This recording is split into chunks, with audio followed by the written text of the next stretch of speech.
Halo teman-teman semua, selamat datang di video kedua saya. Kali ini saya akan membahas tentang apa itu obat dan bagaimana penggolongan obat. Nah, selamat menyaksikan, jangan lupa like, comment, and subscribe ya. Assalamualaikum warahmatullahi wabarakatuh. Perkenalkan, saya atas nama Enji Sriwandari Palalangan dengan NIM D1B1222274, merupakan mahasiswi dari Universitas Megaristi Makassar, Prodi S1 Ahli Jenjang Farmasi. Pada kesempatan kali ini saya akan menjelaskan tentang apa itu obat dan bagaimana penggolongan obat. Seperti yang sudah saya jelaskan pada video sebelumnya, bahwa obat merupakan bahan atau paduan bahan termasuk produk biologi yang digunakan untuk mempengaruhi sistem fisiologis atau keadaan patologi, di mana digunakan untuk menetapkan diagnosis, pencegahan, penyembuhan, pemulihan, dan peningkatan kesehatan. Di mana obat ini dibagi menjadi beberapa golongan, diantaranya ada obat bebas terbatas, obat keras, kemudian ada obat narkotika dan psikotropika. Yang pertama yaitu obat bebas, di mana obat bebas merupakan obat yang dapat diserahkan kepada umum tanpa melalui resep dari dokter dan sudah terdaftar pada Departemen Kesehatan Republik Indonesia. Contohnya ada minyak kayu putih, tablet paracetamol, tablet vitamin C, B kompleks, dan lain sebagainya. Di mana penandaan pada obat bebas sendiri ditandai dengan bulatan berwarna hijau dengan garis tepi berwarna hitam. Yang kedua yaitu obat bebas terbatas, di mana obat bebas terbatas ini merupakan obat keras yang masih bisa diberikan kepada umum tanpa melalui resep dokter, tapi harus memenuhi beberapa persyaratan. Contohnya pada proses penyerahannya harus menggunakan bungkusan asli dari pabriknya atau pembuatnya. Kemudian yang kedua, pada proses penyerahannya harus mencantumkan 6 tanda peringatan, di mana peringatan nomor 1, awas obat keras, bacalah aturan pakai. Peringatan nomor 2, awas obat keras hanya untuk dikumur, tidak boleh ditelan. Peringatan nomor 3, awas obat keras hanya untuk bagian luar badan. Peringatan nomor 4, awas obat keras hanya untuk dibakar. Peringatan nomor 5, awas obat keras tidak boleh ditelan. Peringatan nomor 6, awas obat keras, obat wasir jangan ditelan. Kemudian penandaan dari obat bebas terbatas sendiri ditandai dengan bulatan berwarna biru dengan garis hitam pada putih.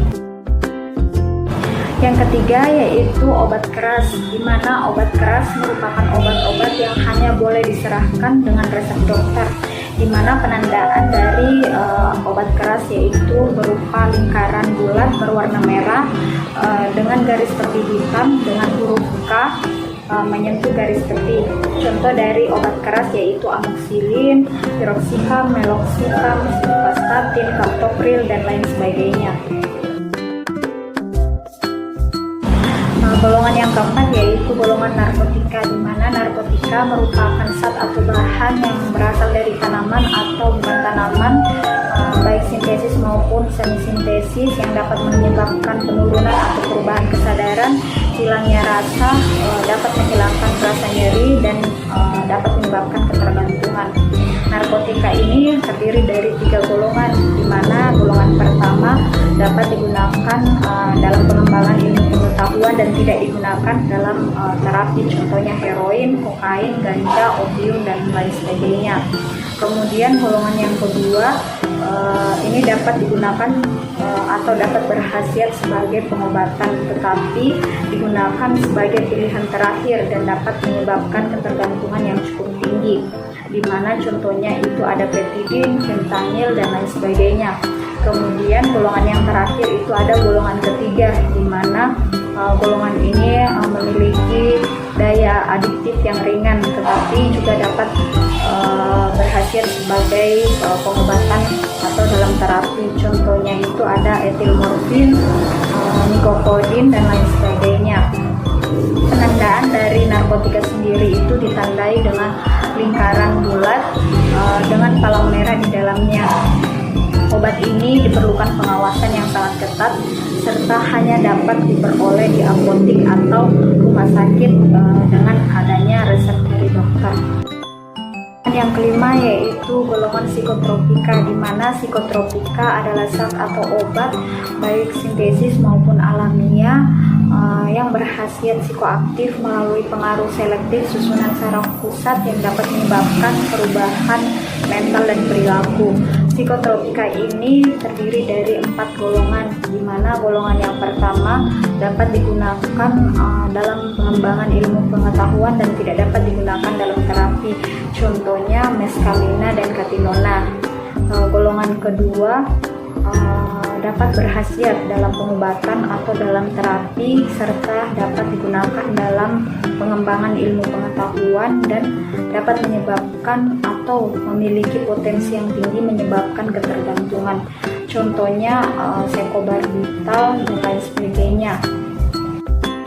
Psikotropika golongan yang ketiga dapat berkhasiat sebagai pengobatan dan luas digunakan dalam terapi maupun dalam pengembangan ilmu pengetahuan dan memiliki potensi sedang mengakibatkan ketergantungan. Contohnya siklobarbital, amobarbital dan lain sebagainya. Kemudian golongan yang terakhir atau golongan yang keempat yaitu psikotropika yang berkhasiat sebagai pengobatan maupun dalam pengembangan ilmu pengetahuan dan memiliki potensi yang ringan menyebabkan ketergantungan. Contohnya fenobarbital, diazepam, probalsam dan lain sebagainya. Dari beberapa penjelasan tadi dapat disimpulkan bahwa obat tidak hanya terdiri dari satu golongan saja, tetapi terdiri dari beberapa golongan. Nah, obat di sini dapat bertindak dalam proses pengobatan atau penyembuhan suatu penyakit, tetapi juga dapat bertindak sebagai racun ketika cara mendapatkan obat yang tidak tepat, cara pemakaian atau dosis yang tidak sesuai, dan cara penyimpanan yang kurang tepat dapat menyebabkan efek samping atau efek yang tidak diinginkan dari penggunaan obat tersebut. Oleh karena itu, gunakanlah obat sesuai dengan aturan pakai dan kenalilah obat dengan baik dengan cara memperhatikan informasi yang menyertainya. Nah, mungkin itu yang dapat saya sampaikan atau yang dapat saya jelaskan mengenai obat dan penggolongan obat. Kurang lebihnya mohon dimaafkan. Saya akhiri dengan ucapan Assalamualaikum warahmatullahi wabarakatuh dan terima kasih.